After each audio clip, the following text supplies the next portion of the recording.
Well, thank you very much. I am Bill Donald, President-elect of National Cattlemen's Beef Association. It's our pleasure to be here today.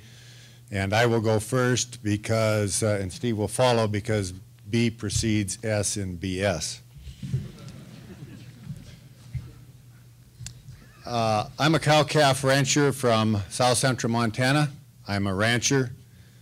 I love the land, I love working with the cattle, and I love the beef industry. It's my passion. Along with my family, we have a ranch that just celebrated our centennial last year. We're very proud of that. And we run, the picture on the upper left hand is our home ranch. That area of the Mountain West gets about 14 inches of rain a year, and it takes about 20 acres to run a cow-calf pair.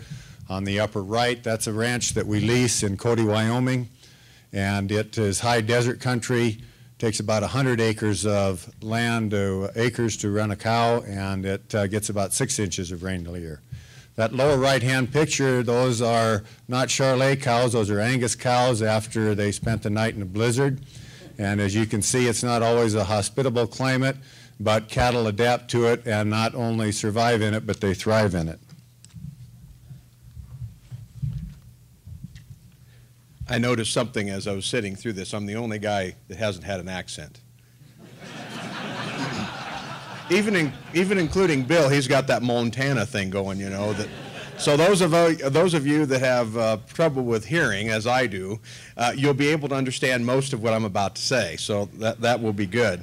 I am Steve Fogelsong. I'm the president of the National Cattlemen's Beef Association, and I hail from west central Illinois in the Midwest. My family and I, we raise, we're in the feedlot business, and the next picture there kind of shows all that. We're in the feedlot business, we're in the cow-calf business, and we're pretty well diversified. The picture up there with the cows, if you look at it really close, you'll notice that all of our cows are raised in the shadow of a cornfield, because we are in the Corn Belt. I'm the guy that's in charge of public relations, because if you raise cows next to corn, there's going to be a time when they get out. So that's my job, and so I'm supposed to be very good at that sort of thing.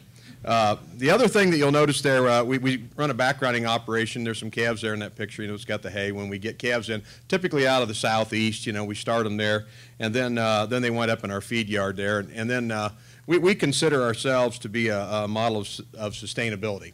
There's not been a soul in here that will admit that they're a CAFO. I am. No questions about it. You know, we're not a huge CAFO. That guy's sitting over here, but we're pretty good-sized CAFO. We are a CAFO, and I'm proud of that because we have the opportunity to utilize an awful lot of the byproducts and stuff that are raised in our part of the country and make it work very, very efficiently. Somebody's doing a really good job of keeping up with the slides here. One of the things that I want you to really notice about this slide, this is a beef chain, the way it works here in the United States. You know, and the cow-calf sector up there on the very top, they're the source of all the raw material and all new wealth that's in the beef industry here in the States. Everyone else in this whole picture is a margin player. And they add value to that raw material irregardless of what their stage in the phase is, but they are margin folks. And ultimately, we have the opportunity to deliver the greatest source of protein to consumers around the world. The most important thing about this slide is realizing that nothing else matters if that cow-calf producer isn't successful in providing that raw material so that they can fuel the beef supply chain in providing that food. People can't eat if calves aren't produced.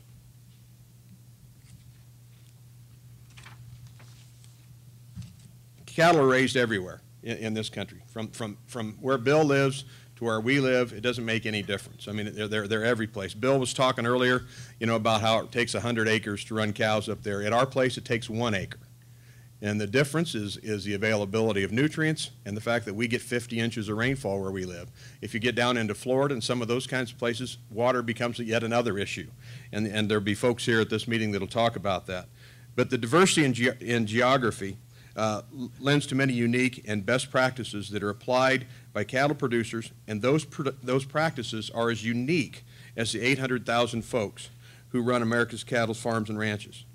Bill and his family have succeeded in efficiently raising cattle in the mountainous West. My sons and I have figured out how to be successful in a beef production system there in the Midwest.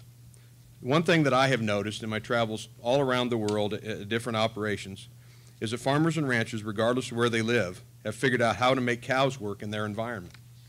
And they do so in a sustainable and economic fashion. The cattleman's job is, in its very simplest form, is to convert sunlight into protein. And they do that very efficiently. Well, I'll talk a little bit about sustainability in the beef industry. And when you look at sustainability, I look around at my neighbors in Montana, and we really are blessed. There's a lot of centennial ranches around our area, and I ask myself, why is it that, and how is it that they could be on those lands and those ranches for 4 to 6 generations? How do they do it? Well, I'll tell you how they don't do it. They don't do it by raping and pillaging the land, and they don't do it by not supporting their communities. They do it by being good stewards of the land, being good stewards to the animals, by supporting their communities through their schools and their churches and shopping locally. And they do that. They have to create a profit to stay in business and do that. As we look at the agriculture in the United States, you can see that raising cattle is a sustainable and integrated in many ways. Not only does managing cattle grazing produce a high-quality source of protein for a hungry world, it protects our native landscapes, and those native landscapes foster important habitat for animals. And so this relationship supports the communities that support the ranchers, and the ranchers produce the beef, which enhances the wildlife habitat. As you can see, it's a circular event, and it's one that's all interrelated. Farmers and ranchers manage more land than anyone, including the federal government. The most valuable footprint on the landscape is that of the steward. There's, when you compare it to unmanaged or undermanaged lands such as Yellowstone National Park, which is in our area, it's easy to see that those unmanaged lands are more susceptible to invasive species of plants and animals. They are more susceptible to erosion and catastrophic wildfires. 80% of the land, grazing land in the United States, is unsuitable for crop production. Most of that land where cattle graze is high, it's too high or too dry or too wet, or the soils are too thin to sustain a farming operation. And grazing cattle on that land more than doubles the area of land in the United States that's available to produce food. The great open space in America is managed by cattlemen, and it is the home for the wildlife that thrive there.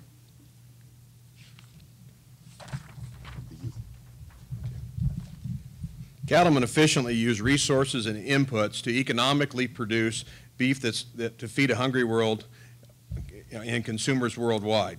And that beef is one of the greatest sources of protein on earth. Iron deficiency is one of the biggest problems worldwide, and beef is a tremendous source of iron to feed those consumers. According to the Council for Agricultural Science and Technology, globally, humans directly consume about 2/3 of the total cereal grains produced worldwide, while beef cattle consume only 5%. Of that 5%, a great percentage is grain that can't be used by folks. It's off quality, off spec, and it can't be used. But if you take that grain and then you convert that into cattle feed, that protein becomes available as an excellent source of food for consumers.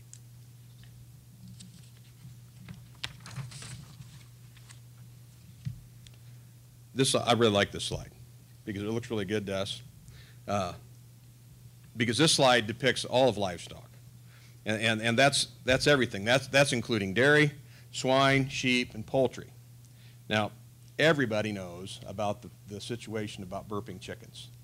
They produce enough methane, you know, their body weight every day. Now, those of you that don't know anything about livestock, that's a joke. They're supposed to be joke. All right. I don't know anything about burping chickens. I don't know anything about it. But anybody that knows me knows that I'll throw chickens under the bus at the least opportunity.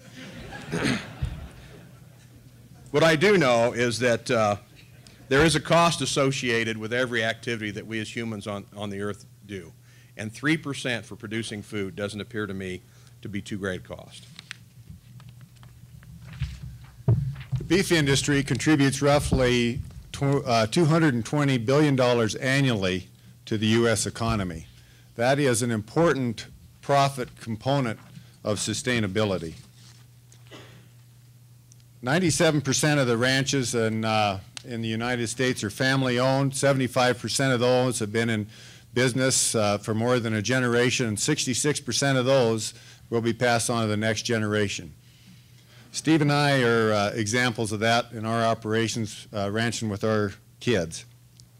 This is a study that was done, funded with checkoff dollars, and it shows what's important to beef producers out there. And I think it's important to note that right up there with providing a healthful, nutritious product is investing in local communities and including job creation. That's an important component of the beef industry in the United States. And as when I first looked at this and being on this program, and I came to learn about the beef's triple bottom line, I looked at that and I thought, well, that's what we've been doing for generations. Being a steward to the land and the cattle and investing our time is what we've been doing in our communities. And so we understand the sustainability part of it. But that's not to say that I ranch the same way my grandfather did, or that my grandkids will ranch the same way I do. It's a dynamic industry. We change with the times. We change with the needs of the world, and we will continue to do that. If we talk about trends here for a second, the one trend that I have noticed, Dr. Jude Capper, who happens to be sitting here in the front row, has done a lot of research, and the U.S. beef industry is requiring less land, less water, and less energy than it did 30 years ago. That amounts to about an 18% reduction in our carbon footprint. If you look on the challenging side of it, in the U.S. alone, we're going to add about 150 million hungry consumers by the year 2050. Meanwhile, we have our U.S. cow herd decreasing all the time. It's the smallest today as it has been since 1953.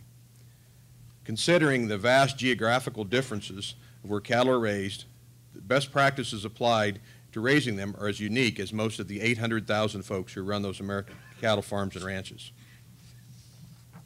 We talk about our next steps. As you can see, our industry has a wide variety of sustainable practices that are already in place. Good stewardship and good science are critical to establishing environmental goals.